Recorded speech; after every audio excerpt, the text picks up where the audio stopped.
the last 5 years, the JCRS has annually served 20 to 25 grandchildren who are being reared by 10 individual grandparents or grandparent couples. These older adults envisioned a long time ago that their later years would be enriched by spoiling their grandchildren or providing occasional substitute care when the parent was not available. What these grandparents did not envision is that they would serve again as full-time parents. One of these grandparents is Dorothy Hirsch of Memphis. Dorothy currently provides a loving home for her 2 grandsons, Bill, age 18, and Douglas, age 22. Many years ago, when her late husband, affectionately known as Bunch, was still alive, the couple began to rear Douglas. 4 years later, Bill arrived. In 2003, Dorothy's husband of 49 years passed away at age 70. It's wonderful the second time around. The only difference the second time around, and I've spoken to a lot of people about this, you're more in a hurry. Because you keep thinking that you don't have quite as many years as a grandparent to have all the fun and all the accomplishments and all you want to do as you did as a parent.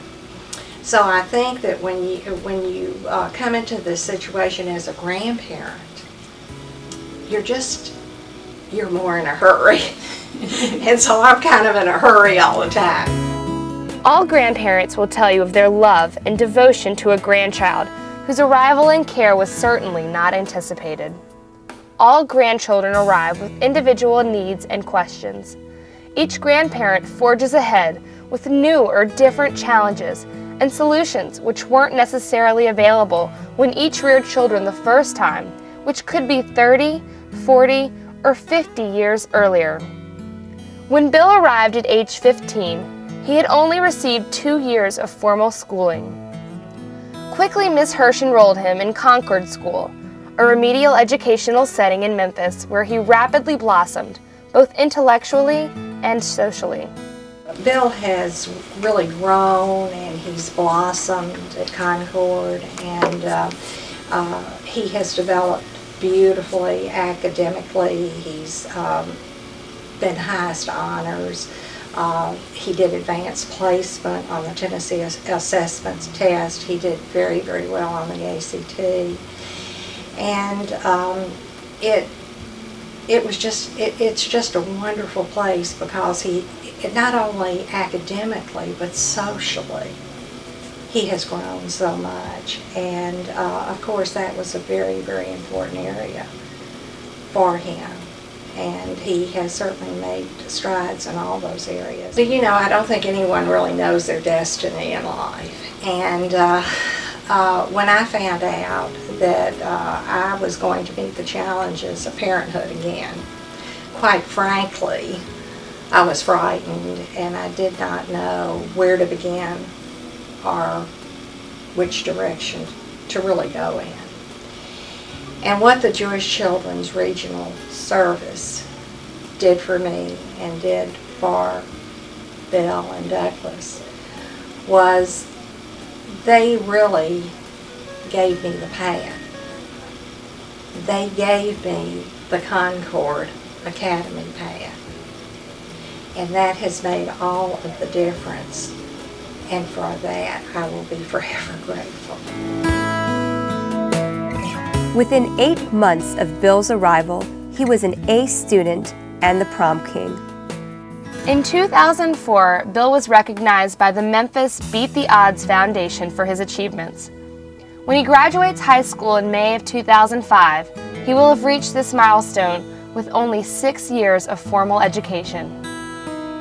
To Bill and his older brother Doug, who now attends junior college, their many achievements in life have always been tempered by serious challenges and losses.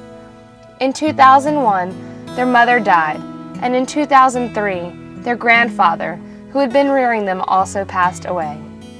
Bill and Doug, at ages 18 and 22, and well past the years when Jewish boys consider a bar mitzvah, consulted their grandmother and Rabbi Daniel Rabishaw of Temple Israel about a way to memorialize their grandfather and acknowledge his role in helping them attain their own Jewish manhood.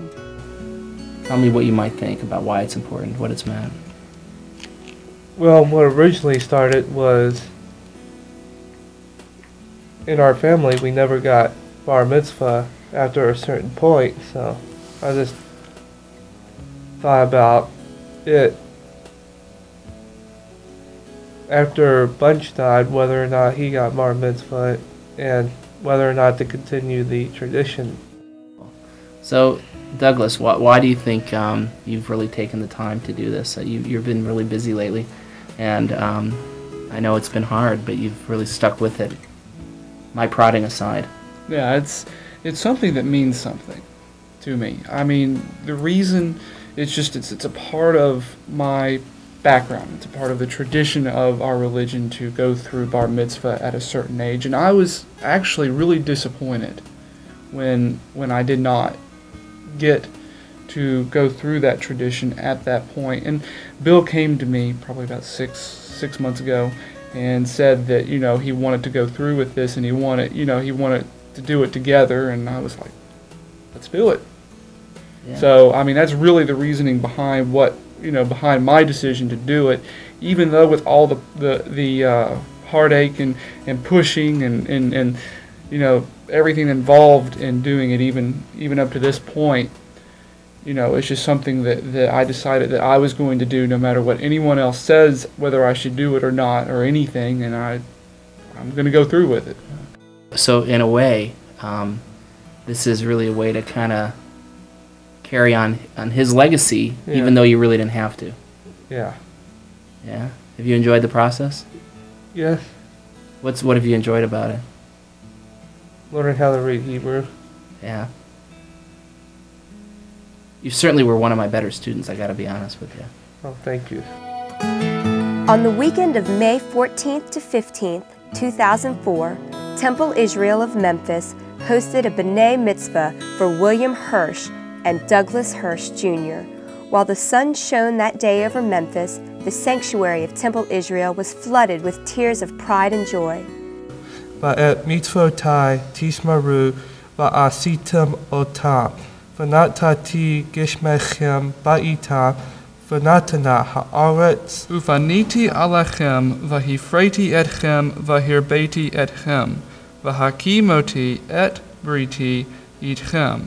Two young men who endured their early childhoods with little formal secular education and with only 7 months of Hebrew study, read Torah as completely, proudly, and inspirationally as any young man or woman before them. Halachti b'tochachem v'hayiti lachem lelohim.